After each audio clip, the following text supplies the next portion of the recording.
বাংলা সাহিত্যের কালজয়ী কিছু গল্প দিয়ে সাজানো আমাদের এই গল্পের চ্যানেল বেঙ্গলি স্টোরি স্টেশন। আজ শুনবেন হেমেন্দ্র কুমার রায়ের কলমে অদৃশ্য মানুষ। হেমেন্দ্র কুমার রায় জন্ম 18 এপ্রিল 1888, মৃত্যু 18 এপ্রিল 1963। তিনি ছিলেন আদতে একজন বাঙালি সাহিত্যিক এবং গীতিকার। তিনি কিশোরদের জন্য নানান রহস্য, রোমাঞ্চ, গোয়েন্দা গল্প লিখেছিলেন। তার সৃষ্টি কালজয়ী গল্পের মধ্য থেকেই আজ আমাদের নিবেদন অদৃশ্য মানুষ এর প্রথম পর্ব।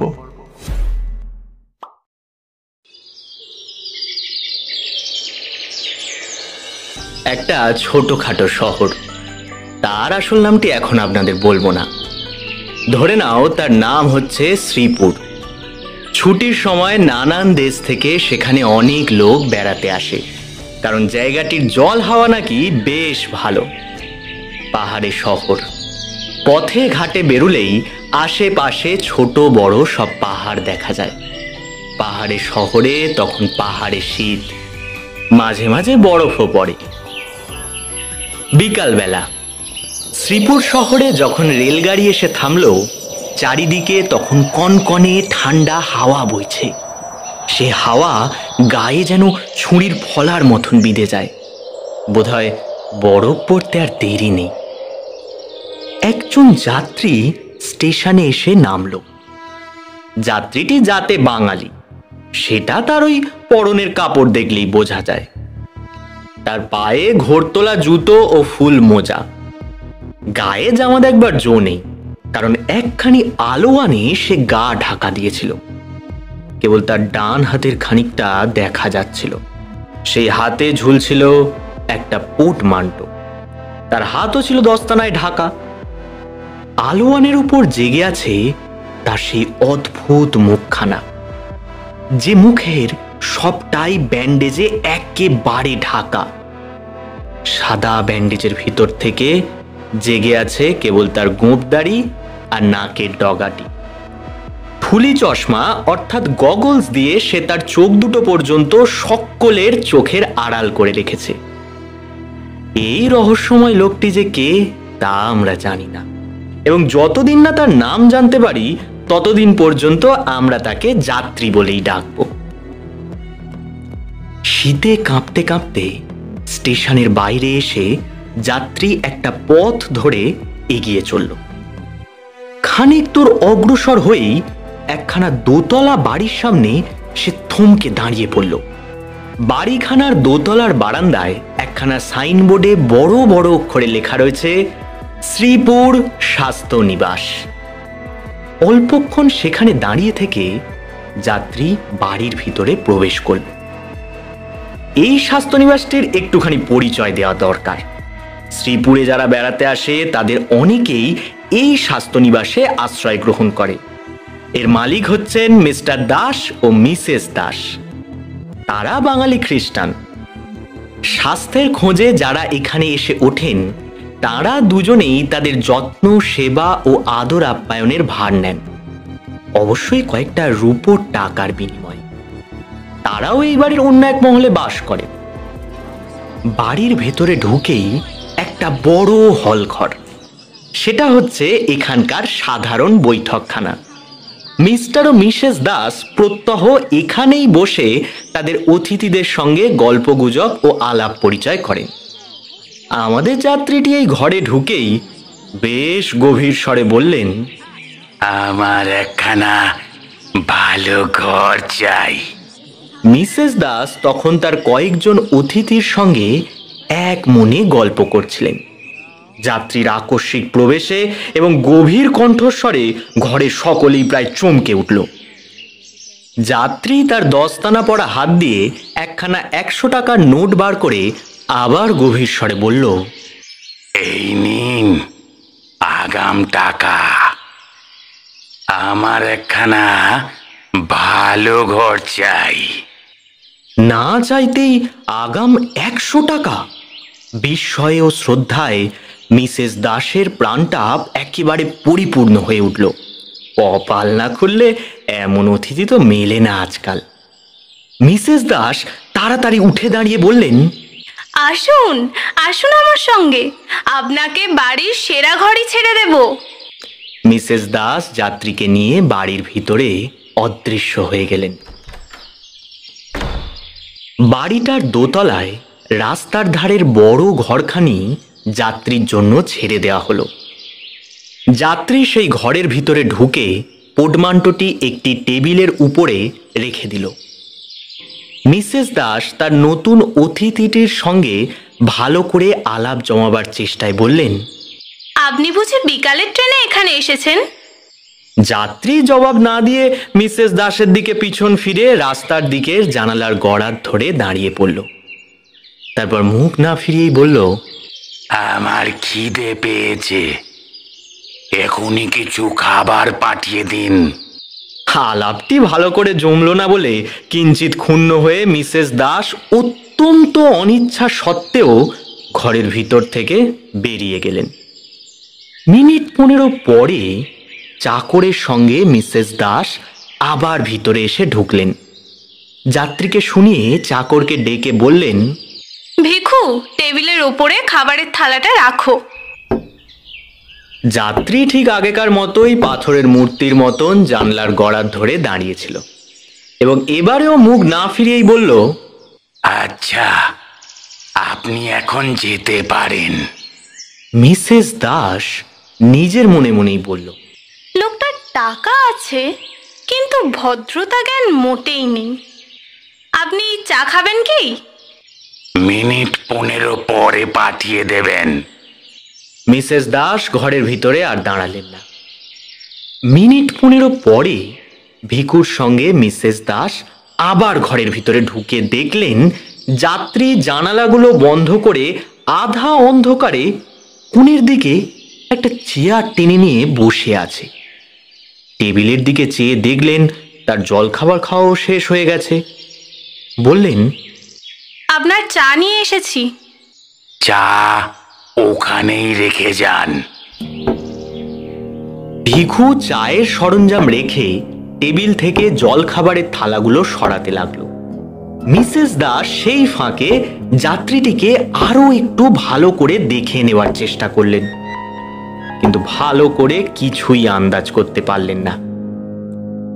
যাত্রী তখনও তার মুখের ব্যান্ডেজ তো খোলেইনি, উপরন্তু গায়ের আলোয়ান, হাতের দস্তানা ও পায়ের জুতো মোজা পর্যন্ত ঠিক সেইভাবেই পড়ে আছে। কেবল নিচের ঠোঁটের কাছ থেকে ব্যান্ডেজটি একটুখানি টেনে নামিয়ে রেখেছে, বোধহয় খাবারের সুবিধার জন্য। কিন্তু তার নাকের তলার দিকে চেয়ে মিসেস দাস ঠোঁটের কোনো চিহ্নই দেখতে পেলেন না। তিনি ভাবলেন আধা অন্ধকারে বোধহয় তার চোখের ভ্রম হচ্ছে। তবু তার মনটা কেমন এক অস্বাভাবিক ভয়ে ছ্যাঁত ছ্যাঁত করতে লাগলো। এই কিরকম রহস্যময় লোক! এ যেন মানুষের চোখের সামনে আসতেই চায় না, সর্বদাই নিজেকে সাবধানে লুকিয়ে রাখতে চায়। পৃথিবীর আলো হাওয়াকে যেন পরম শত্রু বলে মনে করে। এ কে? ওর সারা মুখখানায় ও কিসের ব্যান্ডেজ? কোনো দৈব দুর্ঘটনায় ওর মুখখানা কি ভীষণভাবে জখম হয়েছে? না কোনো সাংঘাতিক অস্ত্র চিকিৎসায় ওর মুখের অবস্থা এমন ধারা হয়েছে? মিসেস দাস মনে মনে এমনই সব কথা নিয়ে তোলপাড় করছেন। এমন সময় যাত্রী হঠাৎ বলল, এই স্টেশনে আমার কতগুলো লাগেজ পড়ে আছে, সেগুলো আনবার কি উপায় করা যায় বলুন দেখি। যাত্রীর গলার আওয়াজ আর তেমন কর্কশ নয়। মিসেস দাস ভাবলেন তার স্বাস্থ্য নিবাসের সুখাদ্য খেয়ে তার মেজাজ নরম হয়ে গিয়েছে। যা হোক, কথা কইতে নারাজ যাত্রীর সঙ্গে কথা কইবার সুযোগ পেয়ে মিসেস দাস খুব খুশি হয়ে বললেন, সেজন্য আপনাকে কিছু ভাবতে হবে না, আমি সব ব্যবস্থা করে দেবক্ষণ। আজকেই সে ব্যবস্থা হতে পারে কি? আজ তো আর হবে না। মিস্টার দাস তার এক বন্ধুকে দেখতে গেছেন, কখন ফিরবেন বলা যায় না। বুঝলেন মশাই, তার বন্ধুটি ট্রেন থেকে পড়ে মাথা ফাটিয়ে বসে আছেন। আজকাল পথে ঘাটে দৈব দুর্ঘটনা বড় বেশি বেড়ে গেছে, তাই না মশাই? মিসেস দাসের এই ইচ্ছা যে যাত্রী নিজের মুখেই প্রকাশ করুক তার মুখে ও মাথায় ব্যান্ডেজ বাঁধা কেন, কিন্তু যাত্রী সে ধারও মারালো না। আচমকা গলার আওয়াজ বদলে বলে উঠল, আচ্ছা, আমার লাগেজ কাল এলেই চলবে। এখন আমি একটু একলা থাকতে চাই। আমার সঙ্গে গল্প করতে রাজি নয়? এ কিরকম অসভ্য লোক! সবিষয়ে এই কথা ভাবতে ভাবতে অত্যন্ত অভিমান ভরে মিসেস দাস সে ঘর থেকে বেরিয়ে গেলেন।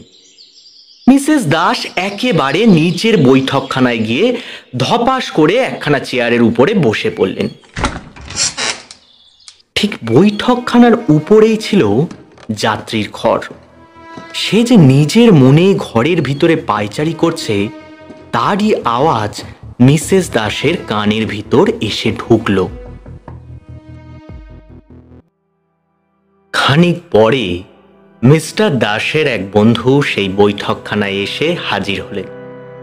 তার নাম রামরতন, কিন্তু সবাই তাকে ডাকে রতন বাবু বলে।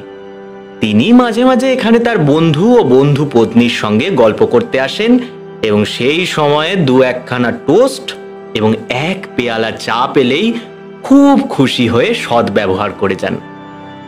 তবে স্বামীর বন্ধুদের জন্য এরকম বাজে খরচ হওয়া মিসেস দাস মোটেই পছন্দ করেন না। আমাদের স্বাস্থ্য নিবাস ব্যবসার জায়গা, দাতব্য ভোজনালয় নয়। তুমি তোমার বন্ধুদের সাবধান করে দিও। মিস্টার দাস তার স্ত্রীর এই হুকুম পালন করেছিলেন কিনা জানি না, কিন্তু রতনবাবুর স্বাস্থ্য নিবাসে আনাগোনা বন্ধ হয়নি এবং এখানকার টোস্ট ও চায়ের প্রতি তার কিছুমাত্র অরুচিও দেখা যায়।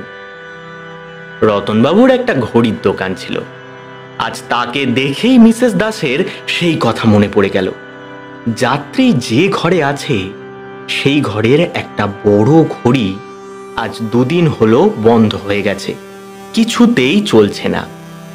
মিসেস দাস স্থির করলেন রতনবাবুকে অনেক চা ও টোস্ট জোগানো হয়েছে, তার বিনিময়ে তাকে দিয়ে বিনামূল্যে ঘড়িটাকে আজ আবার সচল করে নিতে পারলে বোকামি করা হবে না। অতএব মিসেস দাস সহাস্য মুখে রতনবাবুকে অভ্যর্থনা করে বললেন, আরে রতন বাবু যে, আসুন আসুন, আমি আপনার জন্যই অপেক্ষা করছিলাম।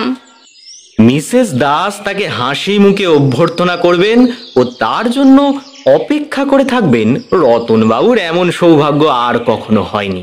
কাজেই তিনি একেবারে আহ্লাদে আটখানা হয়ে বললেন, হ্যাঁ, বলেন কি মিসেস দাস, আমায় কি করতে হবে বলুন, আজ্ঞা করুন।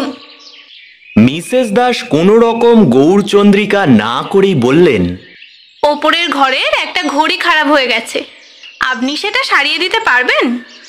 রতনবাবু মিসেস দাসের সাদর অভ্যর্থনা ও মিষ্ট হাসির অর্থ ঠিক বুঝতে পারলেন, কিন্তু মুখের ভাবে কিছু প্রকাশ না করেই বললেন, বেশ বেশ বেশ, তো ইয়ারে এমন শক্ত কি, ঘড়িটা কোথায় আছে বলুন। ওপরের ঘরে, আসুন আমার সঙ্গে। এই বলে মিসেস দাস চেয়ার ছেড়ে উঠে রতনবাবুকে নিয়ে বৈঠকখানা থেকে আস্তে আস্তে বেরিয়ে গেলেন। মিসেস দাস ওপরে উঠে দেখলেন যাত্রীর ঘরের দরজাটা এখনো বন্ধ। বাইরে থেকে জিজ্ঞাসা করলেন, শুনছেন? ঘরের ঘড়িটা মেরামত করতে হবে, একবার ভিতরে যেতে পারি কি? আসুন। রতনবাবুকে নিয়ে মিসেস দাস ঘরের ভিতরে ঢুকলেন। ঘরের কোণের চেয়ারে দুই হাতের ভিতরে মাথা রেখে যাত্রী হেঁট মুখে বসেছিল। সন্ধ্যা তখন আসন্ন।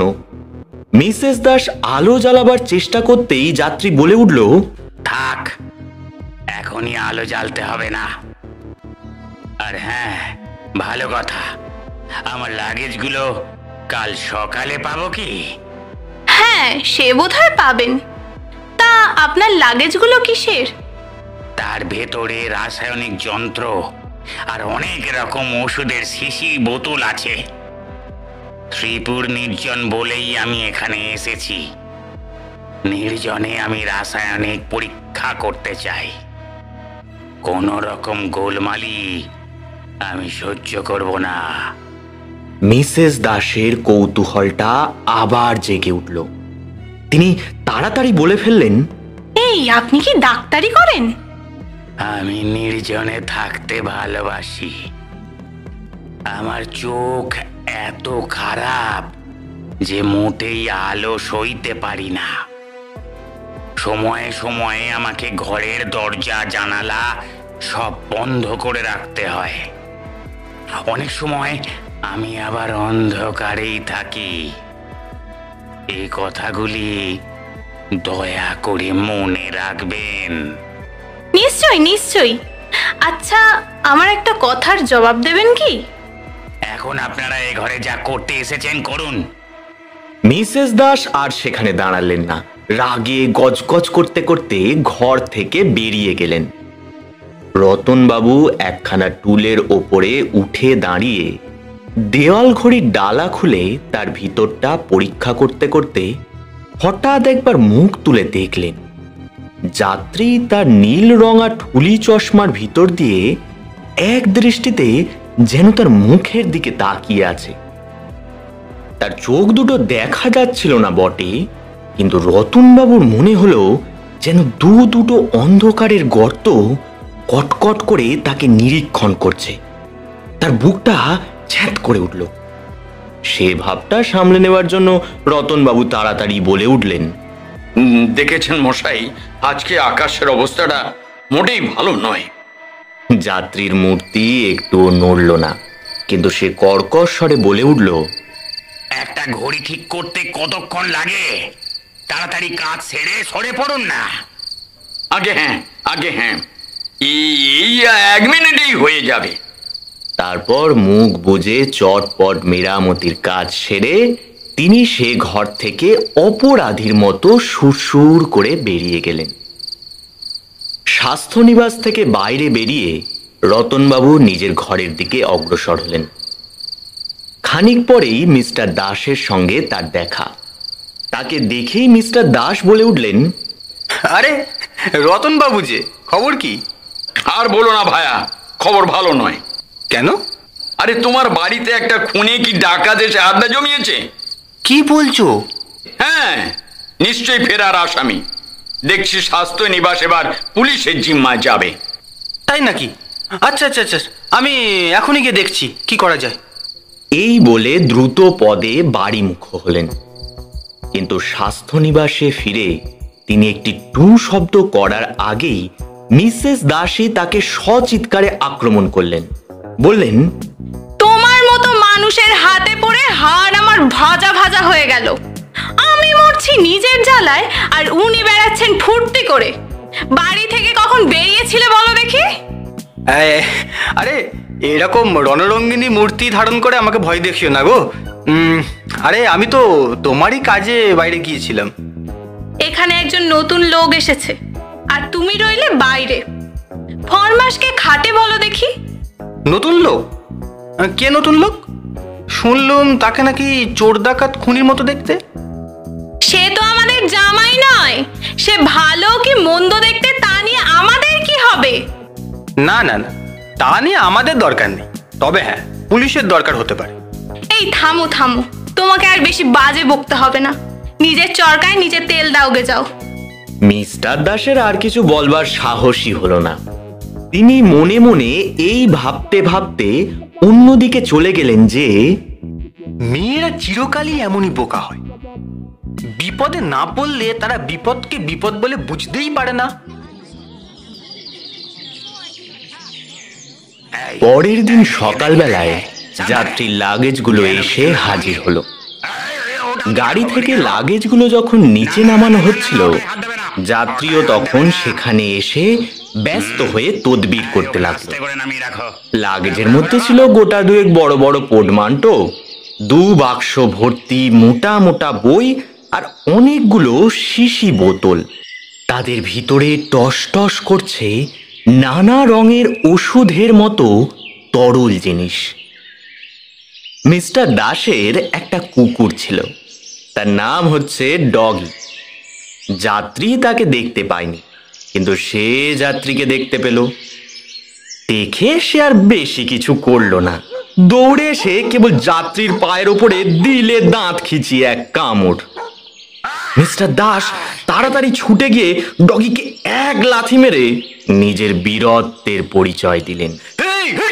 ডগি কেউ কেউ করে কাঁদতে কাঁদতে সরে পড়ল।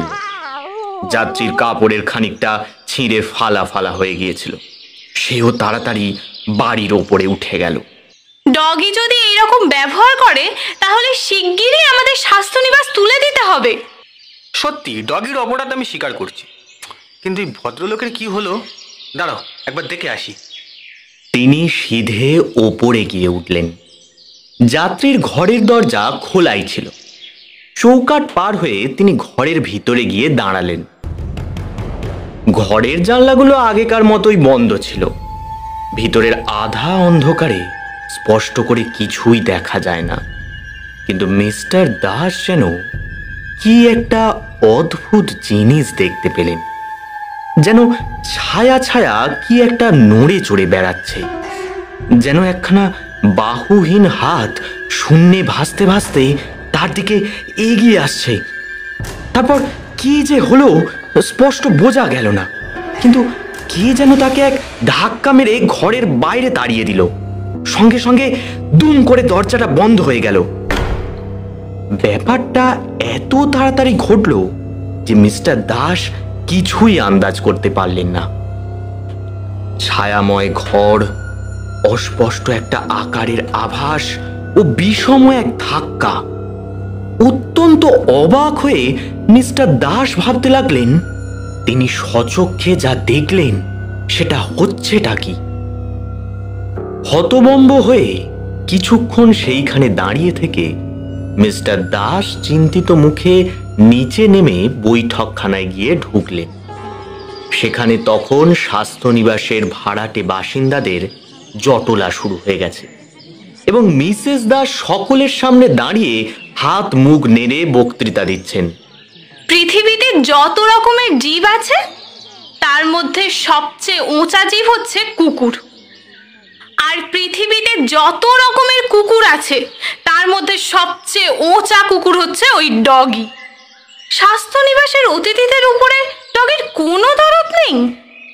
ভদ্রলোককে সে আজ কামড়ে দিয়েছে, না জানি এখন তার কতই কষ্ট হচ্ছে। তোমার অতিথির জন্য তোমার কিছু ভাবতে হবে না, বোধহয় তার বিশেষ কিছুই হয়নি। তার চেয়ে কাজ করো, তার লাগেজগুলো ঘরের ভেতরে আনবার ব্যবস্থা করো। আচমকা পিছন থেকে গলার আওয়াজ এলো, না না, আমার কিছুই হয়নি, লাগেজগুলো তাড়াতাড়ি আমার ঘরে পাঠাবার ব্যবস্থা করুন। সকলে ফিরে দেখল জামা কাপড় বদলে যাত্রী আবার নিচে নেমে এসেছে।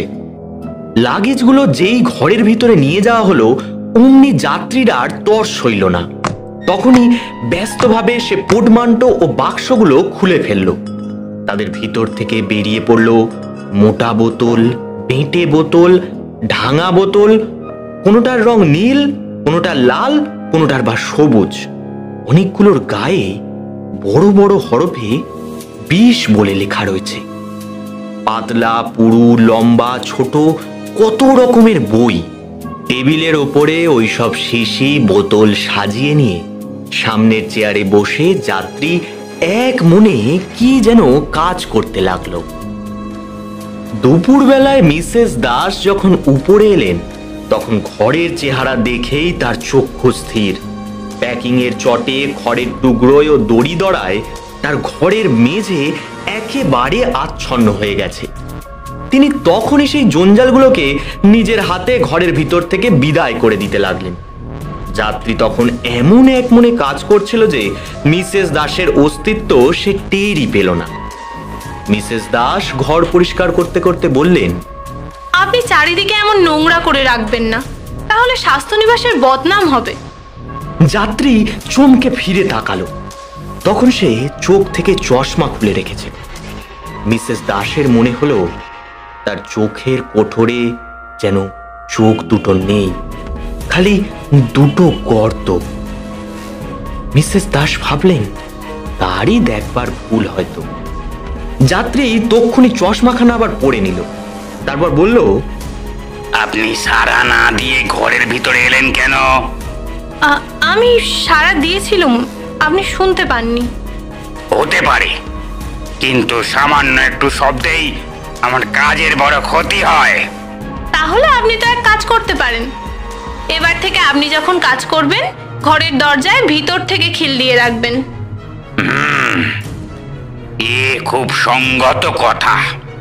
কিন্তু মশাই, এই খড়গুলো ঘরের ভেতরে খড়কুটো পড়লে তা নিয়ে আপনাকে মাথা ঘামাতে হবে না। যদি কিছু লোকসান হয় আপনি আমার কাছ থেকে টাকা আদায় করে নেবেন। মিসেস দাস কেবল বুদ্ধিমান স্ত্রীলোক নন, তাকে নাছোড়বান্দাও বলা যেতে পারে। তাই তিনি বললেন, কিন্তু আজ এই যে আপনি আমার ঘরদোর নোংরা করেছেন, তার জন্য আমার 5 টাকা জরিমানা হলো। ব্যাস, এখন আর কোনো কথা নয়। মিসেস দাস খুব খুশি মুখে ঘর থেকে বেরিয়ে গেলেন। যাত্রীর কর্কশ কথা ও ব্যবহারের জন্য এখন তার মনের উপরে কোনো দাগই পড়ল না, কারণ এমন 5 টাকা জরিমানা পেলে মনে সব ময়লাই ধুয়ে যায়। এরই খানিকক্ষণ পরে মিসেস দাস যখন আবার যাত্রীর ঘরে সম্মুখ দিয়ে যাচ্ছিলেন, তখন বন্ধ দরজার ওপার থেকে হঠাৎ একটা ঝনঝনানির আওয়াজ তার কানে গিয়ে ঢুকলো। কে যেন শিশি বোতল সাজানো টেবিলের ওপর সজোরে এক ঘুষি বসিয়ে দিল। তিনি থমকে দাঁড়িয়ে পড়লেন এবং তারপরেই যাত্রীর গলার আওয়াজ শুনলেন। আমি আর পারছি না, আমি আর পারছি না। এর জন্য আমার সারা জীবনই কেটে যাবে। অস্থির হব না, আমি অস্থির হব না। অস্থির না হয়ে আর উপায় কি? হারে নির্বোধ। শ্রীপুরের স্বাস্থ্যনিবাসে যাত্রীদের দিন এরকম ভাবেই কাটতে লাগলো। শ্রীপুরের ঘরে ঘরে কিন্তু গুজবের অন্ত নেই। যাত্রীর সেই আপাদ মস্তক ঢাকা ব্যান্ডেজ করা কিম্ভূত কিমাকার মূর্তি দেখলেই শ্রীপুরের পথ থেকে ছোট ছোট ছেলেমেয়েরা ভূত ভূত বলে চিৎকার করে ছুটে পালিয়ে যায়। পথের উপরে রাত্রিকালে যাত্রীর মূর্তি দেখলে ছেলে মেয়েদের বাবাদেরও গা ছমছম করে ওঠে। যাত্রী কারুর সঙ্গে মেশে না, তার পরিচয়ও কেউ জানে না। এত ঠাঁই থাকতে কেন যে সে শ্রীপুরে এসে আবির্ভূত হয়েছে সে রহস্য কেউ বুঝতে পারে না। শ্রীপুরের পাড়ায় পাড়ায় যাত্রীর কথা নিয়ে উত্তেজনার অন্ত নেই। রতনবাবুর আগেকার মত তো আমরা আগেই জানতে পেরেছি। আগেই তিনি যাত্রীকে খুনি ও ডাকাত বলে প্রচার করেছেন। এখন তার মতে যাত্রী হচ্ছে সর্বনেশে স্বদেশী বোমাওয়ালা। যাত্রী সারাদিন বন্ধ দরজার আড়ালে বসে তার শিশি বোতল আর বইগুলো নিয়ে নাড়াচাড়া করে। মাঝে মাঝে ঘরের ভিতরে পায়চারি করতে করতে নিজের মনেই নিজের সঙ্গে কথা বলে। সবাই বলে যখন সন্ধ্যার অন্ধকারে চারিদিক আচ্ছন্ন হয়ে আসে তখন আগা পাঁচতলা জামা কাপড়ে মুড়ে শ্রীপুরের নির্জন পথে যাত্রী একলা বেড়াতে বেরোয়। কেউ কেউ মিসেস দাসকে জিজ্ঞাসা করে যাত্রীর নাম কি। মিসেস দাস জবাব দেন, তিনি আমাকে বলেছিলেন, কিন্তু আমি না ভুলে গিয়েছি। কিন্তু কথাটা সত্য নয়। নিজের মুখ ও যাত্রীর সুনাম রক্ষা করবার জন্যই মিসেস দাস ওই রকম বাজে কথা বলতে বাধ্য হন। যাত্রীর ব্যবহার খুব ভদ্র ও গলার আওয়াজ খুব মিষ্ট না হলেও স্বাস্থ্যনিবাসের বিলের টাকা কোনোদিনই সে বাকি রাখেনি এবং মিসেস দাসকে মাঝে মাঝে জরিমানার টাকা দিতেও কোনো দিন সে আপত্তি করেনি। মিসেস দাসের মতে এমন প্রথম শ্রেণীর অতিথি জীবনে একবারই মাত্র পাওয়া যায়। মিস্টার দাস অবশ্য এই কথা মানতেন না। যাত্রীকে তার একেবারেই মনে ধরেনি। রতনবাবুর মতো তিনিও যাত্রীকে মনে মনে সন্দেহ করতেন, কিন্তু মিসেস দাসের সামনে এ সন্দেহ প্রকাশ করলেই ব্যাপারটা বেশ গুরুতর হয়ে উঠত। তিনি ঘন ঘন হাত মুখ নেড়ে বলতেন, আহা, কোনো দৈব দুর্ঘটনায় বেচারির মুখে চোট লেগেছে, তাই সে ব্যান্ডেজ বেঁধে থাকে। স্বাস্থ্যনিবাসে সে সারাতে এসেছে। চোর ডাকাত হলে সে কখনো বিলের টাকা এমন করে শোধ করে দিত? শান্তি ভঙ্গের ভয়ে মিস্টার দাস আর কিছুই বলতেন না। শ্রীপুরে এক সরকারি ডাক্তার ছিলেন, তার নাম মানিক বাবু। নানান লোকের মুখে নানান কথা শুনে একটা বাজে ওজর নিয়ে মানিকবাবু একদিন যাত্রীর সঙ্গে দেখা করতে এলেন। মানিকবাবু ঘরের ভিতরে ঢুকে দেখলেন ইজি চেয়ারের উপরে একখানা বই নিয়ে ব্যান্ডেজ করা মুখে এক ব্যক্তি শুয়ে আছে। তাকে দেখেই লোকটা উঠে বসে গম্ভীর স্বরে বলল, এখানে আপনার কি দরকার? মশাই, আমি ওই সরকারি হাসপাতালের জন্য চাঁদা আদায় করতে এসেছি। যাত্রী ফ্যাচ করে হেঁচে ফেলে বলল, বটে, কিছু দেবেন নাকি?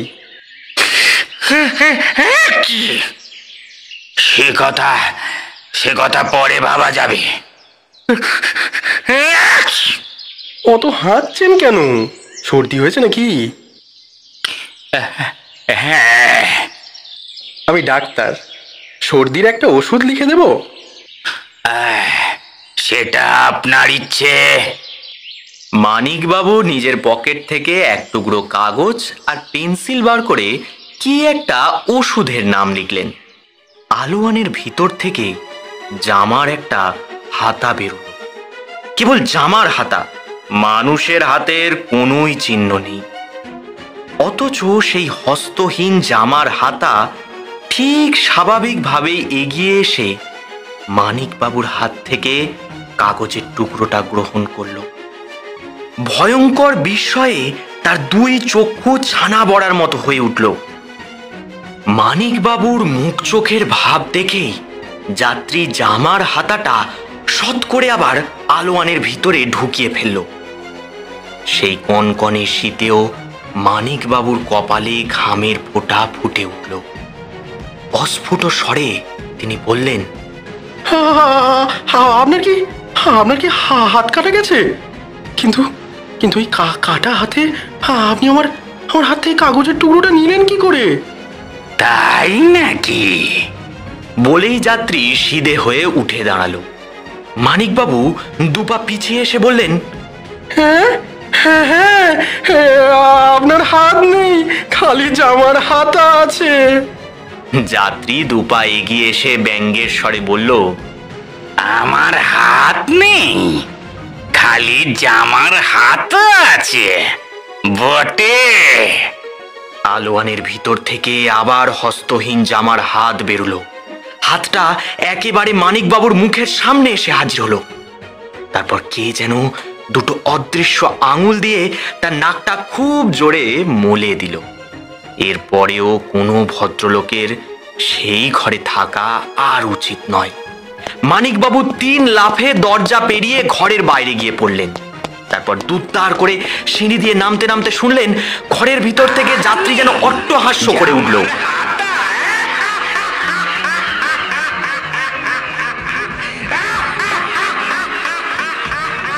স্বাস্থ্যনিবাসের বৈঠকখানায় বসে মিস্টার দাস তখন মিসেস দাসের সঙ্গে তর্ক করছিলেন।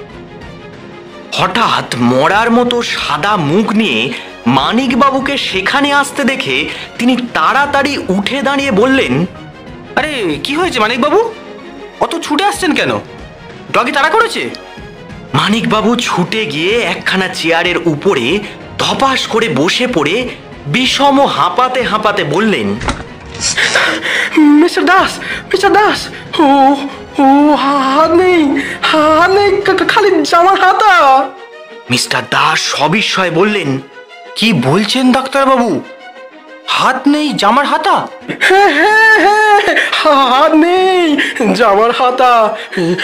উপরের ঘরের সেই ভুতুড়ে লোকটার হাত নেই, ওই জামার হাতা, ওই জামার হাতা দিয়ে সে আমার নাক মলে দিলে। এই কথা বলেই তিনি দু চোখ কপালে তুলে অজ্ঞান হয়ে গেলেন।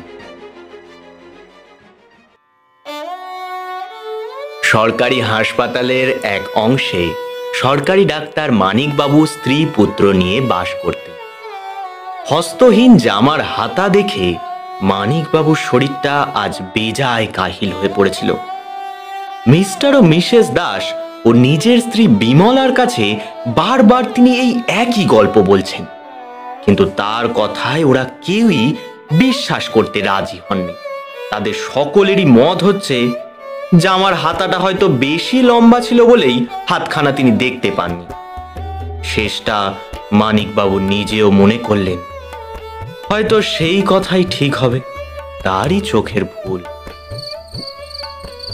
অনেক রাত্রে মানিকবাবুর ঘুম হঠাৎ ভেঙে গেল। ঘুম ভাঙতেই তিনি শুনলেন তার স্ত্রী বিমলা তাকে ধাক্কা মারতে মারতে বলছেন, ওগো ওঠো, শিগগির ওঠো। মানিকবাবু ধর্মড়িয়ে উঠে বসে বললেন, কি গো, কি হয়েছে? চোর চোর, বাড়িতে চোর এসেছে। চোর নামের কি জাদু আছে? হ্যাঁ, এক পলকে মানিকবাবুর সব জড়তা কেটে গেল। এক লাফে ঘরের কোণে গিয়ে একগাছা মোটা লাঠি তুলে নিয়ে মাথার উপরে বনবন করে ঘোরাতে ঘোরাতে তিনি বললেন, কোথায় কোথায় সেই বদমাইশ? দেখিয়ে দাও, দেখিয়ে দাও আমাকে। স্বামীর বীরত্ব দেখে বিমলা আশ্বস্ত হলেন না, তাড়াতাড়ি বলে উঠলেন, আপাতত তোমার লাঠি ঘোরানোটা থামাও, চোর এই ঘরে নেই। মানিকবাবু স্ত্রীর কথা মতো কাজ করে বললেন, তবে তবে সে হতভাগা কোথায়? পাশের ঘরে, চুপি চুপি আমার সঙ্গে এসো, নইলে তাকে ধরতে পারবে না। দুজনে চুপি চুপি ঘর থেকে বেরিয়ে পাশের ঘরের দরজার সামনে দাঁড়িয়েই শুনলেন অন্ধকারে ফ্যাচ করে কি যেন হেঁচে ফেললো। তারপরে সুইচ টিপে কে আলো জ্বালালো। তারপরে শোনা গেল কে যেন দেরাজের দরজাটা টেনে খুলে ফেললো। মানিকবাবু একেই তো চোর টোর পছন্দ করতেন না, তার উপরে যখন তার মনে পড়ল দেরাজের ভিতরে আজ সকালেই তিনি ৩৫ খানা ১০ টাকার নোট রেখে দিয়েছেন, তখন তো আর কিছুতেই শান্ত হয়ে থাকা যায় না। কে রে? এই কে রে? এই এই এই কে রে? কে কে? ওগো থামো থামো। কিন্তু মানিকবাবু থামলেন না, দ্বিগুণ উৎসাহে লাঠি ঘোরাতে লাগলেন। বিমলা আবার বললেন, ওগো আমার মহাবীর, আর লাঠি ঘুরিয়ে কাজ নেই, চোর পালিয়েছে। পালিয়েছে? এই এই কোন দিকে পালালো? জানি না। মানিকবাবু অবাক হয়ে চারিদিক চেয়ে দেখলেন, সত্যি তো ঘরের মধ্যে কেউ নেই। এ ঘরের দরজা তো মোটে একটা, আর তার সামনের পথ জুড়ে দাঁড়িয়ে আছেন তারা দুজনেই। তাহলে চোর পালালো কোন দিক দিয়ে? কিন্তু তখন ঘরের মধ্যে হাঁচ লেকে, আর ঘরের ভেতরে সুইচ টিপে আলো জ্বালালো কে? আর দিরাজটাই বা খুললো কি? ওর ৩৫০ টাকাই বা গেল কোথায়? এসব কথার উত্তর কেউ দিল না বটে, কিন্তু ঘরের ভিতরেই কে আবার ফ্যাচ করে হেঁচে ফেলল। মানিকবাবু ও বিমলা ভয়ানক চমকে উঠলেন। তারপরেই তারা হতভম্ব হয়ে দেখলেন ঘরের দরজাটা আপনি আপনি আস্তে আস্তে বন্ধ হয়ে গেল। সঙ্গে সঙ্গে শোনা গেল বাইরে থেকে দরজায় শিকল তুলে দিল। বিমলা দৌড়ে গিয়ে দরজাটা টেনে বলল, দরজাকে বন্ধ করে দিয়ে গেছে। মানিকবাবুর হাত থেকে প্রথমে লাঠিটা খসে পড়ল, তারপর তিনি নিজেও কাঁপতে কাঁপতে মাটির উপরে বসে পড়লেন এবং তারপর কপালে দু চোখ তুলে তিনি বললেন, গিন্নি, হাত নেই, খালি জামার হাতা, মানুষ নেই তবু হাঁচি, চোর নেই তবু টাকা লোপাট। গিন্নি, আমাকে তুমি ধরো, গিন্নি আমাকে তুমি ধরো। আমার ঘাড়ে আজ ভূতে ভর করেছে। এই বলেই তিনি আবার অজ্ঞান হয়ে গেলেন।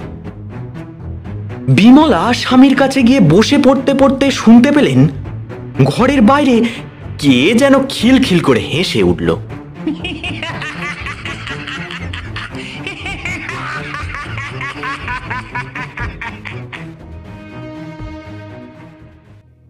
যে সময় মানিকবাবু চোখ কপালে তুলে অজ্ঞান হয়ে গেলেন, ঠিক সেই সময়ে স্বাস্থ্য নিবাসে আর এক দৃশ্যের অবতারণা হলো। মিসেস দাসের শরীর অনেক রাত্রে হঠাৎ খারাপ হয়ে পড়াতে মিস্টার দাস একটা ওষুধের খোঁজে বৈঠকখানার দিকে এগিয়ে গেলেন। যাত্রীর ঘরে সম্মুখ দিয়ে যাওয়ার সময় মিস্টার দাস অবাক হয়ে দেখলেন সেই ঘরের দরজাটা খোলা রয়েছে। তার কেমন সন্দেহ হলো। দরজার পাশেই আলোর সুইচটা ছিল। ঘরের ভিতরে যাত্রী নেই। ঘড়ির দিকে চেয়ে দেখলেন রাত তখন 3টে। এত রাতে যাত্রী কোথায় গেল? ভাবতে ভাবতে তিনি নেমে গিয়ে বৈঠকখানার ভিতরে ঢুকলেন। তারপর ওষুধের শিশিটা নিয়ে ফিরে আসবার সময় তার চোখ পড়ল সদর দরজার উপরে। দরজার ভিতর দিকের খিল খোলা। মিস্টার দাসের বেশ মনে পড়ল তিনি তো নিজের হাতে খিলটা লাগিয়ে দিয়েছিলেন। কিছুই আর বুঝতে বাকি রইল না তার। তাড়াতাড়ি নিজের ঘরে ফিরে গিয়ে মিসেস দাসকে ডেকে তিনি বললেন, ওগো, শুনছো? আরে ঘুমালে নাকি? আরে শোনো না, ব্যাপারটা গুরুতর। মিসেস দাস তাড়াতাড়ি উঠে বসে বললেন, হ্যাঁ, তার মানে? আরে রতনবাবুর কথাই সত্যি। আমাদের নতুন ভাড়াটে হয় খুনি, না হলে ডাকাত, আর না হলে স্বদেশী বোমলা। সে লোকটা ঘরে নেই, সদর দরজা খোলা। এই নিশুত রাতে সে বাইরে কি করতে গেছে? ধুর, তোমার কথা আমি বিশ্বাস করি না। তাহলে নিজের চোখেই দেখবে এসো। দুজনে ঘর থেকে বেরিয়ে এলেন। সঙ্গে সঙ্গেই শুনলেন সদর দরজা খোলা ও বন্ধর শব্দ। দুজনেই বিস্মিত হয়ে দুজনের মুখের দিকে একবার তাকিয়ে দেখলেন, কিন্তু কেউ কিছু বললেন না। দুজনে যখন সিঁড়ির কাছে এসে দাঁড়িয়েছেন, হঠাৎ ফ্যাচ করে হাঁচির শব্দ হলো। মিস্টার দাস ভাবলেন তার স্ত্রী বোধহয় হেঁচে ফেললেন। মিসেস দাসের ধারণা হলো ঠিক উল্টো, এ হাঁচি নিশ্চয়ই তার স্বামীর। মিসেস দাস যখন যাত্রীর ঘরের কাছে এসেছেন, তখন ঠিক তার কাঁধের উপরে আবার কে হেঁচে দিল। এবার চমকে মুখ ফিরিয়ে তিনি দেখলেন মিস্টার দাস তার কাছ থেকে প্রায় 10-12 হাত তফাতে আছে, অথচ হাঁচির শব্দ হলো ঠিক তার কানের কাছেই। মিসেস দাস অত্যন্ত বিস্মিত হলেন, কিন্তু কিছুই বুঝতে পারলেন না। দুজনে ঘরের ভিতরে ঢুকলেন। যাত্রীর জুতো, জামা কাপড়, আলোয়ান ও সেই বিশ্রী ব্যান্ডেজগুলো ঘরের মেঝে, টেবিল ও বিছানার উপর ছড়িয়ে পড়ে আছে। আচম্বিতে তারা স্তম্ভিত চোখে দেখলেন জুতো জোড়া প্রথমে সজীব হয়ে নড়ে উঠল, তারপর গটগট গটগট করে বিছানার কাছে গিয়ে থেমে পড়ল। মিসেস দাস হতভম্বর মতো দুই চোখ দুহাতে রগড়ে আবার ভালো করে চাইতেই দেখলেন যাত্রীর ঠুলি চশমা শূন্যে স্থির হয়ে তার দিকেই যেন কটকট করে চেয়ে আছে। তারপরেই ঘরের টেবিলটা হঠাৎ জ্যান্ত হয়ে হঠাৎ করে এগিয়ে এসে মিস্টার দাসকে মারল এক বিষম ধাক্কা। তারপরেই চেয়ারখানা হঠাৎ শূন্যে লাফিয়ে উঠল এবং সবেগে মিসেস দাসের দিকে তেড়ে এলো। কিন্তু মিসেস দাস চেয়ারের মনোবাসনা পূর্ণ করলেন না, তীরের মতো ছুটে ঘরের ভিতর থেকে পালিয়ে গেলেন। তার স্ত্রী যে এমন বেগে ছুটতে পারেন মিস্টার দাস এতদিনেও তা জানতে পারেননি। বলা বাহুল্য তিনিও আর সে ঘরে রইলেন না। মিসেস দাস নিজের ঘরের সম্মুখে গিয়ে মাটির উপরে ধড়াস করে আছাড় খেয়ে পড়লেন এবং সেই অবস্থায় যেমন করে চেঁচানো উচিত ঠিক তেমন করেই চেঁচাতে কিছুমাত্র কসুর করলেন না। আমি কি দেখছি? কি হচ্ছে এটা? বাঁচাও, বাঁচাও, বাঁচাও, কে আছো? বাঁচাও। সে রাত্রে সমস্ত স্বাস্থ্য নিবাসের ঘুম ভেঙে গেল। সকলেই ঘটনাস্থলে ছুটে এলো।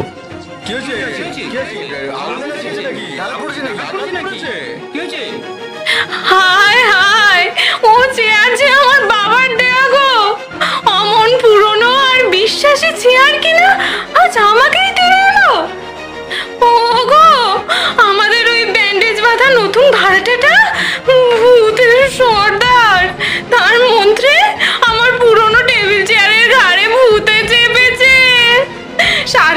জুড়ে টেবিল আর চেয়ার নাচ আরম্ভ করেছে। আমি কিতাবে পড়েছি ভূতে পেলে টেবিল চেয়ার জ্যান্ত হয়ে নাচতে থাকে। হ্যাঁ, বইতে আমি টেবিল চেয়ার জ্যান্ত হওয়ার কথা পড়েছি বটে, কিন্তু খালি জুতো যে জ্যান্ত হয়ে নিজেই হাঁটাহাঁটি করে বইতে এমন কথা কখনো পড়িনি। আর আর সেই চশমাখানা, সেখানেও তো ঘরময় পাখির মতো উড়ে বেড়াচ্ছিল। মা গো মা, এমন অনাসৃষ্টি কেউ কখনো দেখেছে না শুনেছে? সকলে মিলে দাঁড়িয়ে গোলমাল করছে। এমন সময় যাত্রী উপর থেকে নেমে সেইখানে এসে দাঁড়ালো। কর্কশ্বরে বলল, এত গোলযোগ কিসের শুনি? রাতটা সৃষ্টি হয়েছে ঘুমাবার জন্য নাকি চিৎকার করবার জন্য? এসব আমি সহ্য করব না। এই বলে সে আবার সেখান থেকে বেরিয়ে গেল। সকলে সভয়ে সেই দিকে তাকিয়ে রইল। এমনকি মিসেস দাস পর্যন্ত আর উচ্চ স্বরে নিজের মতামত প্রকাশ করতে সাহস করলেন না। পরদিন শ্রীপুর শহরে ছিল চড়কের উৎসব। রাজপথে আশেপাশে খোলা জমির উপরে মেলা বসেছে। নানা জায়গা থেকে নানা দোকান পসারি নানা রকম রংচঙে লোভনীয় জিনিস এনে সাজিয়ে রেখেছে। নাগরদোলা চড়ে কোথাও ছেলে মেয়ের দল হাসি খুশির গোলমাল করছে, কোথাও আবার বায়োস্কোপের তাঁবু খাটানো রয়েছে, কোথাও বা ম্যাজিক দেখানো হচ্ছে। রাস্তাঘাট লোকে লোকারণ্য। এদিকে স্বাস্থ্যনিবাসের বৈঠকখানায় তখনও সবাই মিলে ঘোঁট পাকিয়ে তুলছে। মিস্টার দাস এসব আজে বাজে কথায় সময় নষ্ট না করে থানায় খবর দিতে বেরিয়ে গেলেন। খানিক পরে উপরতলা থেকে কর্কশ কণ্ঠের আওয়াজ এলো, মিসেস দাস, মিসেস দাস। সে ডাক বৈঠকখানায় মিসেস দাসের কানে গেল বটে, কিন্তু তার ভাবভঙ্গি দেখে মনে হলো না যে তিনি কিছু শুনতে পেয়েছেন।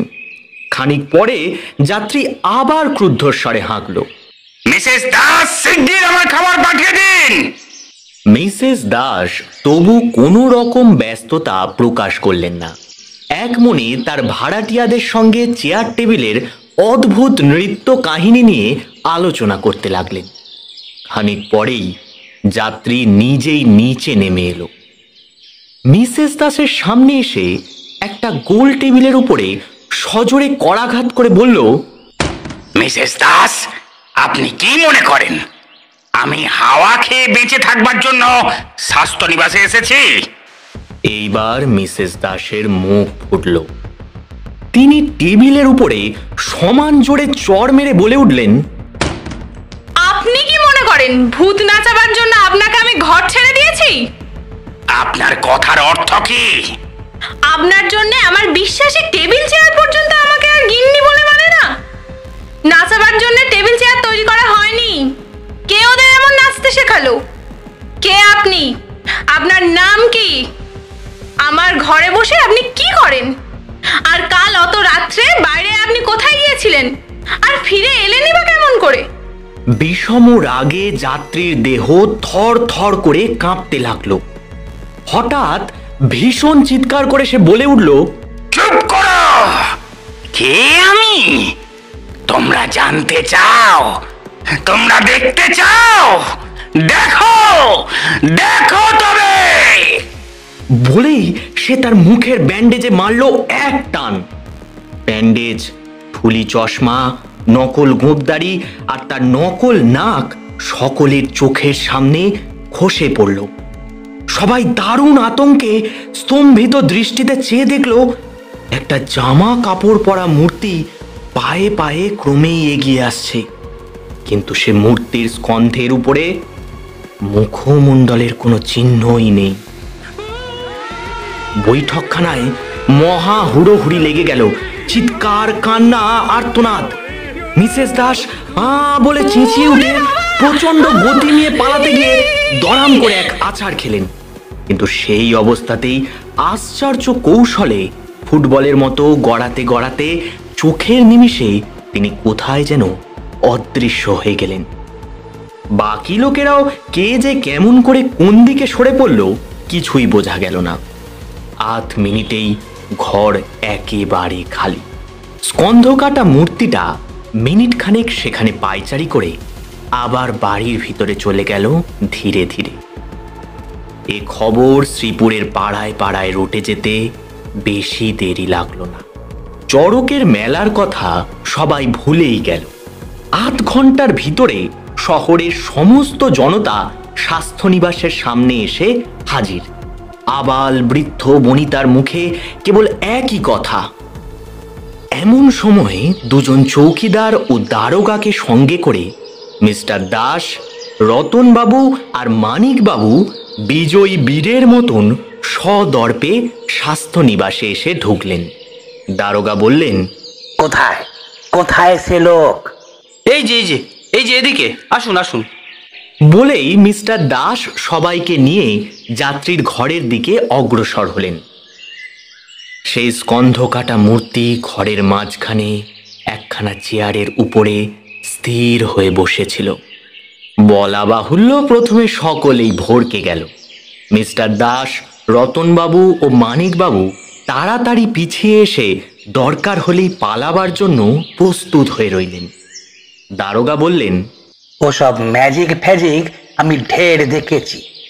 আমার হাতে যখন ওয়ারেন্ট আছে, ভূত প্রেত দৈত্য দানব সবাইকে আমি গ্রেপ্তার করতে পারি।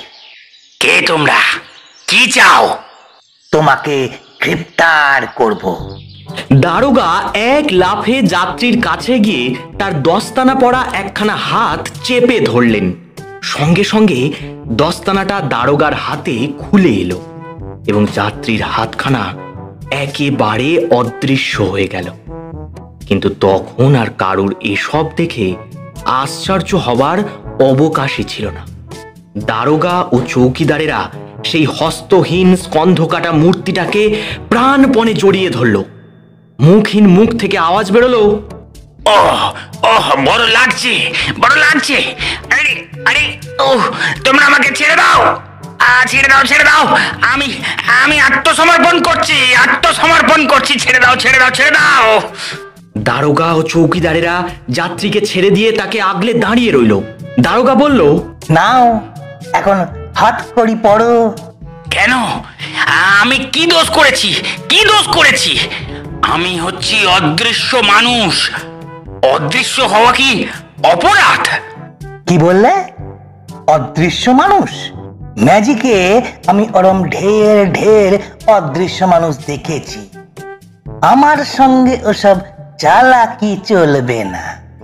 আপনারা আমার কথা বিশ্বাস করছেন না? ঠিক আছে, ঠিক আছে, এই দেখুন।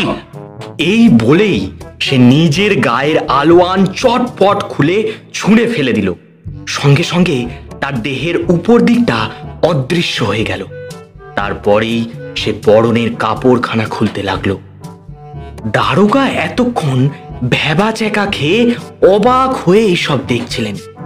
এখন যাত্রীকে কাপড় খোলবার চেষ্টা করতে দেখেই তিনি তার আসল মতলবখানা বুঝতে পেরে বলে উঠলেন, এই চৌকিদার, ওকে ভালো করে চেপে ধরে থাক, নইলে কাপড় খুললেই ও একেবারে হাওয়ায় মিলিয়ে যাবে। কিন্তু তার আগেই যাত্রী কাপড়খানা খুলে ফেলে এক লাফে তাদের নাগালের বাইরে গিয়ে পড়ল। তখন দেখা গেল কেবল জুতো মোজা পরা দুখানা হাঁটু পর্যন্ত পা ঘরময় লাফালাফি করে বেড়াচ্ছে। পর মুহূর্তে অদৃশ্য মানুষ তার জুতো মোজাও খুলে ফেলল এবং জুতোর এক পাটি মিস্টার দাসের দিকে ও আর এক পাটি দারোগার দিকে সজোরে ছুঁড়ে মারল। তারপর সে এক অপূর্ব দৃশ্য। ঘরের ভিতরে মহা শোরগোল পড়ে গেল। অদৃশ্য মানুষ কখন যে কোন দিকে যাচ্ছে কেউ তা দেখতে পাচ্ছে না। মাঝখান থেকে কিল, চড়, ঘুষি, লাথি খেয়ে প্রত্যেকেরই প্রাণ যায় যায় হয়ে উঠল। বেদম প্রহার খেয়ে দারোগাবাবু তো মেঝের উপরে লম্বা হয়ে শুয়ে পড়লেন। রতনবাবুর গোঁফের এক পাশ একদম উড়েই গেল এবং মিস্টার দাসের উপর পাটির তিনটে দাঁতের আর কোনো সন্ধানই পাওয়া গেল না। তারপরেই প্রথমে ঘরের দরজার কাছে এবং তারপরেই সিঁড়ির উপরে দুম দুম শব্দ শুনে সকলেই বুঝতে পারল অদৃশ্য মানুষ সে ঘর থেকে সকলের অগোচরে চলে গেল। তখন স্বাস্থ্যনিবাসের সামনে যে জনতা এসে জমা হয়েছিল তার ভিতরে এক বিষম বিভীষিকার সাড়া উঠল। দৃশ্য মানুষ রাস্তায় এসেছে, অদৃশ্য মানুষ রাস্তায় এসেছে। প্রত্যেকেই এই কথা বলতে বলতে মহা ভয়ে পালিয়ে যেতে লাগলো। শহরের বাইরে ছোট একটি নদী পাহাড়ের কোল দিয়ে ঝিরঝির করে বয়ে যাচ্ছে। সেই নদীর ধারে আতা গাছের ছায়ায় একখানা পাথর আসনে বসে শ্রীপুরের মহাকবি অবলাকান্ত এক মনে কবিতা রচনা করছিলেন। অবলাকান্ত হঠাৎ চমকে উঠলেন। ঠিক তার পাশেই ফ্যাচ করে কে যেন হেঁচে ফেলল। অবলাকান্ত একবার সামনে, একবার পিছনে, একবার ডাইনে ও একবার বামে ফ্যাল ফ্যাল করে তাকিয়ে দেখল, কিন্তু হাঁচির মালিকের এক গাছা টিকিটিও দেখা গেল না। অবলাকান্ত ক্যাবলাকান্তের মতো তাকিয়ে আছে। এমন সময় ঠিক তার কাছ থেকে হাত চারেক তফাতেই আবার কে ফ্যাচ ফ্যাচ করে 3 বার হেঁচে উঠল। অবলাকান্তের মুখ এবার সাদা হয়ে গেল। বিড়বিড় করে তিনি বললেন, কে আছে? আকাশ না বাতাস না পাহাড় না যক্ষ রক্ষ দেবতা দানব? এরকম হাঁচি তো ভালো নয়। এই বলে তিনি তাড়াতাড়ি কবিতার খাতা মুড়ে ফেলে শ্রীপুরের দিকে দ্রুত পায়ে এগিয়ে চললেন। কেউ কেউ তাকে নাম জিজ্ঞাসা করলে তিনি বলতেন, আমার নাম বাবু বংশীবদন বসু। পাছে তিনি আমাদের উপর রাগ করেন, সেই জন্য আমরাও তাকে বংশীবাবু বলেই ডাকবো। বংশীবাবুর ভোজন হয় যত্রতত্র, আর শয়ন হয় হট্ট মন্দিরে। তারপর যে সময়টুকু হাতে থাকে হাটে ঘাটে মাঠে টোটো করে ঘুরে বেরিয়েই বংশীবাবু সে সময়টুকু কাটিয়ে দিতে পারেন অনায়াসেই। মস্ত মাঠ, একটা বট গাছের ছায়ায় নরম ঘাসের উপরে বংশীবাবু 2 পা ছড়িয়ে বসেছিলেন। তার সামনে সাজানো ছিল সারি সারি 4 জোড়া ছেঁড়া জুতোর পাটি। বংশীবাবুর সম্প্রতি পায়ের জুতোর অভাব হয়েছে, কিন্তু সেই অভাব পূরণ করতে তার বেশিক্ষণ লাগেনি। শহরের বাড়ি বাড়ি ঘুরেই 4 জোড়া ছেঁড়া জুতো তিনি আজ সংগ্রহ করে এনেছেন। তারপর এখানে বসেই পরীক্ষা করছেন এই 4 জোড়া জুতোর মধ্যে কোন জোড়া সবচেয়ে ছেঁড়া। হঠাৎ কে পিছন থেকে বলল, ওগুলো জুতো বুঝি? বংশীবাবু পিছনে না তাকিয়েই বললেন, হ্যাঁ, এ বিষয়ে কোনো সন্দেহ নেই। এগুলি হচ্ছে দাতব্য জুতো। এর চেয়ে খারাপ 4 জোড়া জুতো এই দুনিয়াতে কেউ আবিষ্কার করতে পারবে না। অবশ্য এর চেয়েও খারাপ জুতো আমি পরিনি তা নয়, কিন্তু তবু সত্যি কথা বলতে গেলে কি বলুন তো, এ শহরে যারা জুতো দান করেন তারা খুব একটা দয়ালু লোক নয়।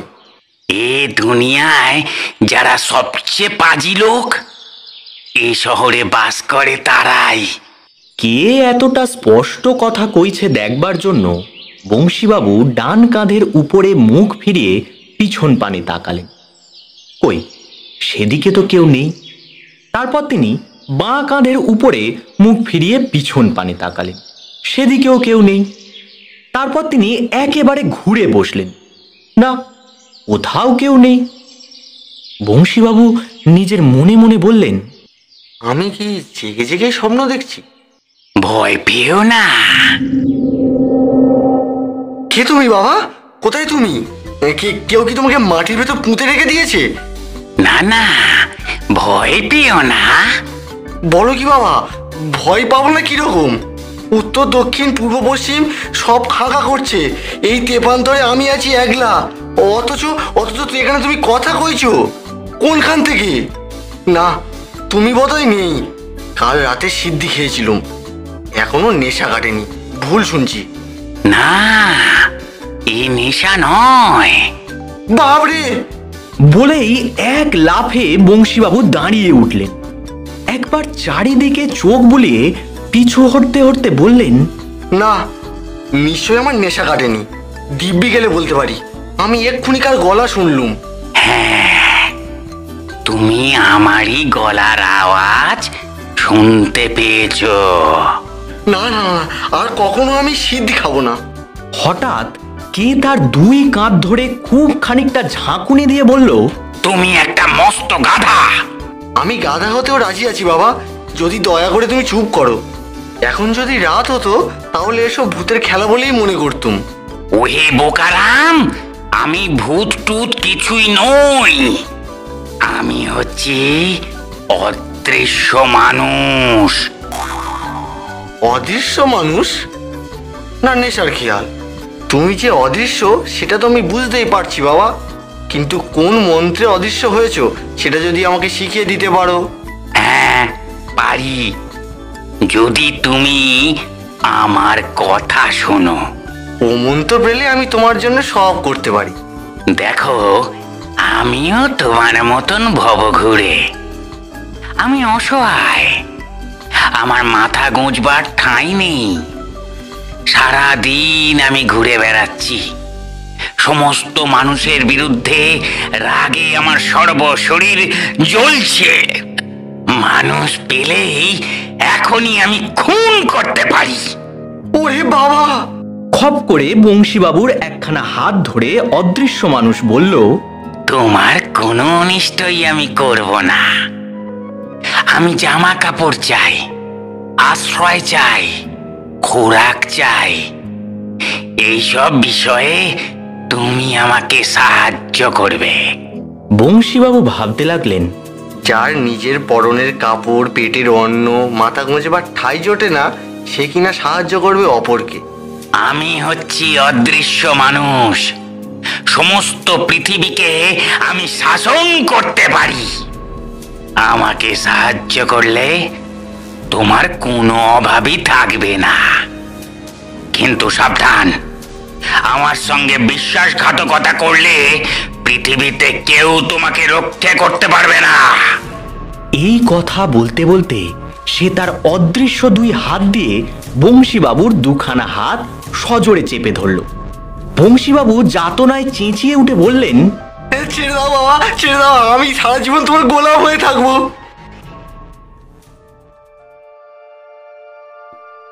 শ্রীপুরের স্বাস্থ্য নিবাসে সকালে বিকালে চা, টোস্ট, কেক, বিস্কুট ও ডিম প্রভৃতির ব্যবস্থা ছিল। শ্রীপুরের যে কোনো ভদ্রলোকই কিঞ্চিত অর্থ ব্যয় করলে সেখানে গিয়ে চায়ের তৃষ্ণা নিবারণ করতে পারতেন, এবং প্রতিদিন সকালে বিকালেই সেখানে চায়ের তেষ্টা মেটাবার জন্য অনেক তৃষিত লোকের আবির্ভাব হতো। যাত্রীর অন্তর্ধানের পরের দিন সকালেও স্বাস্থ্য নিবাসের চা বিভাগে চা ভক্তদের অভাব হলো না। একটা মস্ত গোল টেবিলের চারধারে বসে খরিদ্দাররা মাঝে মাঝে চায়ের পেয়ালায় চুমুক দিচ্ছেন এবং মাঝে মাঝে গতকালকের ঘটনা নিয়ে উত্তেজিতভাবে আলাপ আলোচনা করছেন। বলা বাহুল্য, চা সভার সভাপতি ছিলেন স্বাস্থ্য নিবাসের মালিক মিস্টার দাস স্বয়ং, এবং তার ডাইনে ও বাঁয়ে বিরাজ করছিলেন রতনবাবু ও মানিকবাবু। আসল বক্তা হচ্ছেন তারা তিনজনই, বাকি সবাই শ্রোতা ও উৎসাহদাতা। বক্তৃতা যখন রীতিমতো জমে উঠেছে তখন ঘরের ভিতরে প্রবেশ করলেন একটি নতুন লোক। তার জামা কাপড় যে হপ্তা কয়েক ধোয়া হয়নি এ খুব সহজেই বোঝা যায়। তার ধুলোয় ধূসর তালিমারা জুতো দুখানির অবস্থাও সন্দেহজনক, কারণ তাদের ভিতরে ভদ্রলোকের পা দুখানি ঢুকেও আরও খানিকটা বেওয়ারিশ জায়গা খালি পড়ে আছে। ভদ্রলোক আস্তে আস্তে ক্রমাগত পিছন দিকে তাকিয়ে চেয়ে চমকে উঠছেন, যেন তার পিছন পিছন কেউ আসছে, কোন অদৃশ্য বিপদ। স্বাস্থ্য নিবাসের খরিদ্দারের এমন হতচ্ছাড়া চেহারা মিস্টার দাস একেবারেই পছন্দ করলেন না। একটু বিরক্তভাবেই বললেন, আরে মশাই, এখানে আপনার কি দরকার? এক পেয়ালা চা আর দুটুকরো রুটি চাই, আর গোটা দুয়েক ডিম হলে আরো ভালো হয়।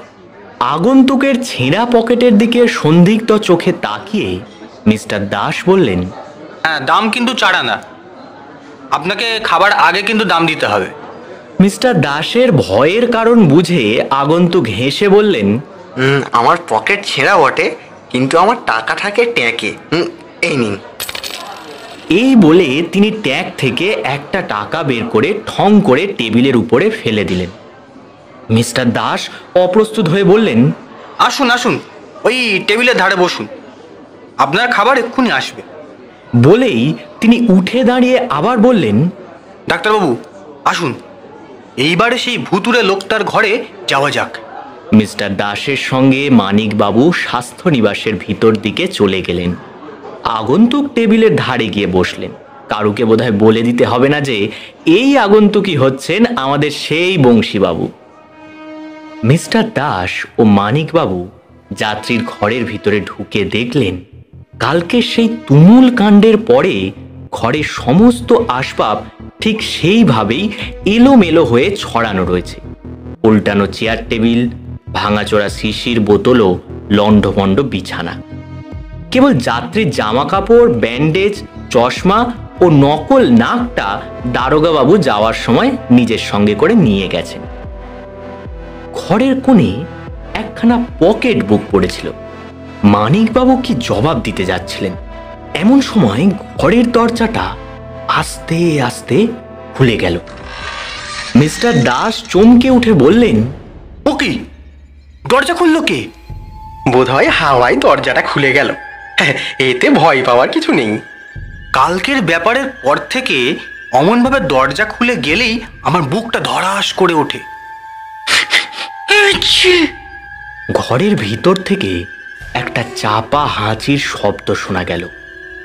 মিস্টার দাস বললেন, ডাক্তারবাবু আপনি কি হাঁচলেন? এবার ঘরের মধ্যে একটা গম্ভীর কণ্ঠস্বর শোনা গেল, না, আমি হেঁচেছি, আমাকে আপনারা চেনেন। মিস্টার দাস ও মানিকবাবু হতাশভাবে মরার মতন সাদা মুখে দুদিকে সরে গিয়ে দেওয়ালে পিঠ রেখে দাঁড়ালেন। মিস্টার দাস, আমার পকেট বুক আপনার হাতে কেন? দিন, পেরিয়ে দিন। মিস্টার দাস কাঁপতে কাঁপতে এগিয়ে এসে পকেট বুকখানা সামনের দিকে বাড়িয়ে দিলেন। পকেট বুকখানা মিস্টার দাসের হাত থেকে বেরিয়ে শূন্যে উড়ে একখানা চেয়ারের উপর গিয়ে পড়ল। কণ্ঠস্বর বলল, মিস্টার দাস, আমার জামা কাপড়গুলো কোথায় গেল? আমার আর জামা কাপড় নেই, তবে আপাতত আপনার জামা কাপড় পেলেই আমার চলে যাবে। আপনার গায়ের আলোয়ানখানা খুলে মেঝের ওপরে রাখুন, তারপর আপনার জামা কাপড় আর জুতো সব খুলে ওই আলোয়ানের ভেতরে রেখে দিন। তারপর একটা পোঁটলা বেঁধে জিনিসগুলো আমার হাতে দিন। হ্যাঁ, সে কি কথা? যা বলছি তাই করুন। দেখতে পাচ্ছেন আমি অদৃশ্য। আমি যদি ইচ্ছা করি তাহলে এখনই আপনাদের দুজনকে গলা টিপে মেরে ফেলতে পারি। মিস্টার দাস বাঁধো বাঁধো গলায় অত্যন্ত লজ্জিতভাবে বললেন, কিন্তু এ ঘরে মানে ডাক্তারবাবুর সামনে জামা কাপড় খুলবো কেমন করে? আমি অদৃশ্য বটে, কিন্তু আপনাদের চেয়ে বোকা নই। একবার চোখের আড়ালে যেতে পারলেই আপনি যে এখনই পুলিশে খবর দিতে ছুটবেন সেটা আমি বেশ বুঝতে পারছি। ওসব চালাকি চলবে না, যা বলছি তাই করুন। আর মানিকবাবু, ওই বইগুলো গুছিয়ে তুলে আপনিও এই পোঁটলার ভেতরে রেখে দেওয়ার চেষ্টা করুন। এদিকে বাইরে তখন বংশীবাবুর চা, রুটি ও ডবল ডিম শেষ হয়ে গেছে। এমন সময় রতনবাবু শুনতে পেলেন যাত্রীর ঘর থেকে যেন একটা গোলমালের আভাস আসছে। দিনকাল ভালো নয় বলে তিনিও তাড়াতাড়ি উঠে ঘটনাস্থলের দিকে অগ্রসর হলেন। সিঁড়ির সামনে এসেই তিনি শুনলেন তার খুব কাছেই একটা হাঁচির শব্দ হলো। এ হাঁচি তিনি কিন্তু ভোলেননি। শিউরে উঠে তাড়াতাড়ি এক পাশে সরে দাঁড়ালেন। তারপরেই দেখলেন সিঁড়ির উপর থেকে একটা পোটলা শূন্যে দুলতে দুলতে নেমে আসছে। পোটলাটা ঠিক যেন হাওয়ায় সাঁতার কাটতে কাটতে বৈঠকখানা ঘরের দিকে চলে গেল। ঠিক সেই সময় মিসেস দাস কি একটা কাজের জন্য বৈঠকখানা ঘরের দিকে আসছিলেন, কিন্তু দূর থেকেই উড়ন্ত পোডলা দেখে তার চক্ষু স্থির ও পা দুটো অচল হয়ে গেল। তারপরেই বাইরের ঘরে একটা অত্যন্ত গোলযোগ উঠল। সঙ্গে সঙ্গেই মানিকবাবু যাত্রীর ঘর থেকে সবেগে বেরিয়ে এসে বলে উঠলেন, অদৃশ্য মানুষ, অদৃশ্য মানুষ, ধরো ধরো, যতক্ষণ ওর হাতে পোডলা আছে সবাই মিলে মনে আছে ওকে ধরতে পারবে। রতনবাবু সবেগে বৈঠকখানায় প্রবেশ করে দেখলেন বংশীবাবু পোডলাটা কাঁধে করে দ্রুত পদে স্বাস্থ্য নিবাস থেকে বেরিয়ে যাচ্ছেন। অদৃশ্য মানুষ তো নির্বোধ নয়, নিজে পোডলা নিয়ে যেতে গেলে যে বিপদের সম্ভাবনা আছে সেটা সে বিলক্ষণই জানে, তাই বংশীবাবুকেই সে পোডলার বাহন করেছে। রতনবাবুও বংশীবাবুর পিছন পিছন ছুটতে ছুটতে চেঁচাতে লাগলেন, চোর চোর, পোডলা নিয়ে পালায়, পাকড়াও পাকড়াও। বেচারি বংশীবাবু। খানিক পরে তিনি দেখলেন সারা শ্রীপুর শহরটাই যেন তার পিছনে ভেঙে পড়েছে। সকলের মুখেই এক কথা,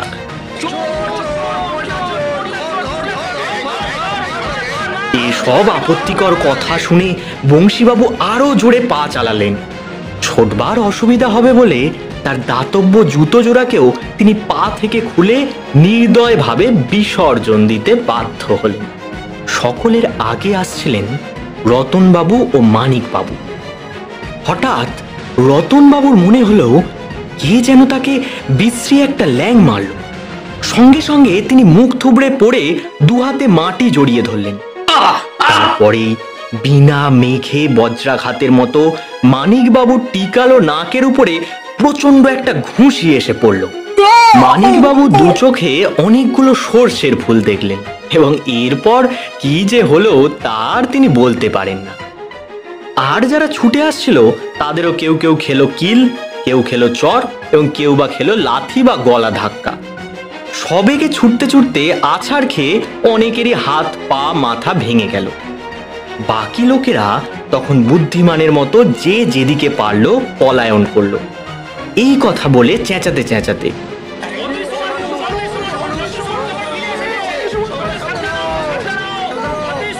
এই ভয়ানক খবর শুনেই অনেকে নিজের নিজের বাড়ির সদর দরজায় ভিতর থেকে খিল লাগিয়ে দিল। শ্রীপুরের সবাই যখন রাজপথে, মিস্টার দাস তখন যাত্রীর ঘরের ভিতরে বন্দী হয়ে আছে। রাজপথের ও স্বাস্থ্যনিবাসের সমস্ত হট্টগোল ও আর্তনাদ তার কানে এসে ঢুকেছে, কিন্তু মিস্টার দাসের ঘর থেকে বেরুবার উপায় নেই, কারণ তিনি সদ্য প্রসূত শিশুর মতোই বস্ত্রহীন। অবশেষে অনেক ভেবেচিন্তে তিনি যখন খান কয়েক খবরের কাগজ তুলে নিয়ে কোমরে জড়িয়ে নিজের বস্ত্রের অভাব দূর করবার চেষ্টা করছেন, তখন রতনবাবু আবার হাঁপড়ের মতো হাঁপাতে হাঁপাতে ফিরে এলেন। ঘরে ঢুকেই রতনবাবু বলে উঠলেন, অদৃশ্য মানুষ, অদৃশ্য ঘুষি, অদৃশ্য লাথি, সমস্ত শ্রীপুরের গতি চূর্ণ হয়ে গেছে। সে এখন কোথায়? এতক্ষণ আমরা তার পিছনে পিছনে ছুটছিলাম, কিন্তু এখন আমাদের পিছনে পিছনে সে ছুটে আসছে, হাতের কাছে যাকেই পাচ্ছে মেরে তার হাড় গুঁড়িয়ে দিচ্ছে। সবাই এখন পালিয়ে প্রাণ বাঁচাচ্ছে। অদৃশ্য মানুষ বোধহয় পাগল হয়ে গেছে। সে আর এখানে ফিরে আসবে না তো? আসবে নাকি? ওই এলো বুঝি। এই বলেই সাঁতারুরা গঙ্গায় যেমন করে ঝাঁপ দেয়, রতনবাবু তেমনি করে মাটির উপরে ঝাঁপিয়ে একেবারে খাটের তলায় ঢুকে অদৃশ্য মানুষের চেয়েও অদৃশ্য হয়ে গেলেন। মিস্টার দাসও কোমরের খবরের কাগজগুলোকে দুই হাতে প্রাণপণে চেপে ধরে দরজার বাইরের দিকে সুদীর্ঘ একটা লম্ফ ত্যাগ করলেন এবং লাফিয়ে তিনি যে কোথায় গিয়ে পড়লেন তাহা আমরা জানি না, তবে তাকে আর দেখাও গেল না। এদিকে সারাদিন ধরে শ্রীপুর শহরে যেসব অঘটন ঘটল, চতুর্মুখ ব্রহ্মা চার মুখেও তা বলে শেষ করতে পারবেন না। রাজপথে কেউ হাজলেই চারিদিকে অমনি সাড়া ওঠে, ওই অদৃশ্য মানুষ এসেছে। সঙ্গে সঙ্গে সেখানটা মরুভূমির মতো জনশূন্য হয়ে যায়। বাড়ির ভিতরে লুকিয়ে থেকেও যেন শান্তি নেই। হাওয়ার দাপটে ঘরের দরজা জানলা যদি হঠাৎ খোলে বা বন্ধ হয়ে যায়, অমনি সবাই হাউমাউ করে চেঁচিয়ে ওঠে। শ্রীপুর ব্যাংকের কাউন্টারের উপরে হাজার কয়েক টাকার নোট নিয়ে একজন কেরানি হিসেব করছিল। আশপাশে আরো অনেক লোক আপন আপন কাজে নিযুক্ত ছিল। এমন সময় দেখা গেল সকলের চোখের সম্মুখ দিয়েই নোটের তারা শূন্য পথে উড়ে গেল, ঠিক প্রজাপতির মতো। সবাই রাজপথে ছুটে এলো, কিন্তু সেই নোট প্রজাপতিদের আর কোনো সন্ধান পেল না। কেবল দেখা গেল একজন ময়লা জামা কাপড় পরা লোক খালি পায়ে হন হন করে এগিয়ে যাচ্ছে।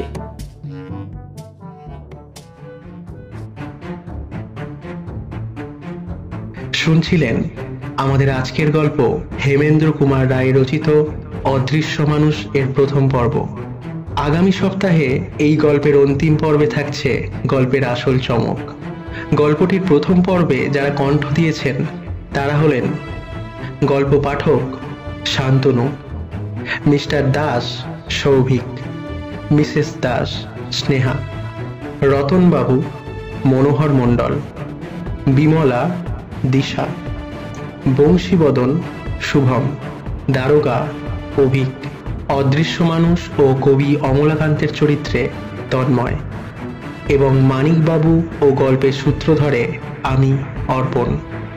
আমাদের আজকের নিবেদন আপনাদের ভালো লেগে থাকলে অবশ্যই লাইক, শেয়ার অ্যান্ড সাবস্ক্রাইব করতে ভুলবেন না এবং কমেন্ট করে জানান গল্পটি আপনাদের কেমন লাগলো। ততক্ষণ শুনতে থাকুন বেঙ্গলি স্টোরি স্টেশন। ভালো থাকুন, সুস্থ থাকুন এবং গল্পে গল্পে থাকুন। ধন্যবাদ।